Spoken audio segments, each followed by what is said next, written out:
Hello, I'm Dr. Kalpana Bharanikumar.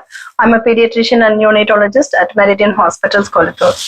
இன்னைக்கு நம்ம vitamin D deficiency பத்தி பார்ப்போம். குழந்தைகள் பார்க்கும்போது பாத்தீங்கன்னா ரொம்ப சின்ன குழந்தைங்க விட்டமின் டி கம்மியா இருந்ததுன்னா அவங்களுக்கு கால்சியம் குறைபாடும் ஏற்படலாம். அதனால சிவியர் எண்ட்ல இருக்கும்பொழுது சில பேருக்கு கால்சியம் கம்மியா இருக்கிறதுனால சீஜர்ஸ் இல்ல வலிப்பும் ஏற்படலாம்.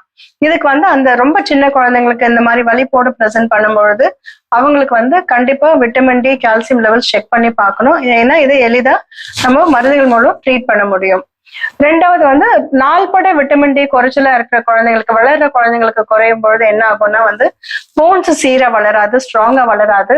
சில குழந்தைங்களுக்கு போன்ல எலும்புல வளைவு ஏற்படும். மெயினா பாத்தீங்கன்னா முட்டில இல்ல கை மணிக்கட்டுல பாத்தீங்கன்னா அந்த க்ரோயிங் எண்ட்ஸ்ல ஒரு வீக்கம் தெரியும். முட்டி கால்ல முழங்கால்ல பாத்தீங்கன்னா ஒரு பெண்ட் இருக்கும். சோ இந்த மாதிரி இருக்க குழந்தைகள் சரியா ஸ்ட்ரைட்டா நடக்க முடியல, இல்ல ஒரு ஆப்வியஸா ஒரு டிஃபார்மிட்டி இருக்கு, எலும்பு வளைஞ்சு காணப்படுது அப்படின்னா கண்டிப்பா உங்க டாக்டர்கிட்ட கூட்டிட்டு போயிட்டு ரத்த பரிசோதனை மூலமாவும் எக்ஸ்ரே மூலமாவும் விட்டமின் டி குறைபாடு இருக்கான்னு கண்டுபிடிக்க முடியும்.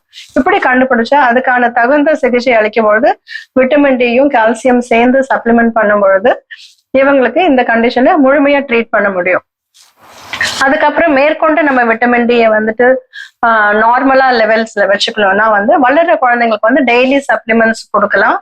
அது குறைச்சலான டோஸ்ல இருக்கும். டெஃபிஷியன்சி ஸ்டேட் இருக்கவங்களுக்கு அதிகப்படியான விட்டமின் டி டோஸ் கொடுக்க வேண்டி வரும். அது உங்களுடைய மருத்துவர் அதை பார்த்துட்டு யாருக்கு என்ன டோஸ் கொடுக்கணுங்கிறத தீர்மானிப்பாங்க.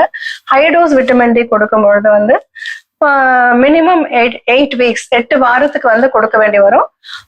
அப்போ 8 வாரத்துக்கு விட்டமின் டி கொடுக்கும்பொழுது கூடவே கால்சியம் சப்ளிமெண்டேஷனும் ரொம்ப முக்கியம். ஏன்னா அந்த எக்ஸஸா இருக்க விட்டமின் டி வேலை செய்யறதுக்கு நம்ம கால்சியம் சப்ஸ்டிடியூட் பண்ணணும். அப்படி பண்ணும்பொழுதுதான் அந்த எக்ஸஸ் கால்சியம் போன்ல போய் டெபாசிட் ஆகும்பொழுது போன் ஸ்ட்ராங் ஆகும்.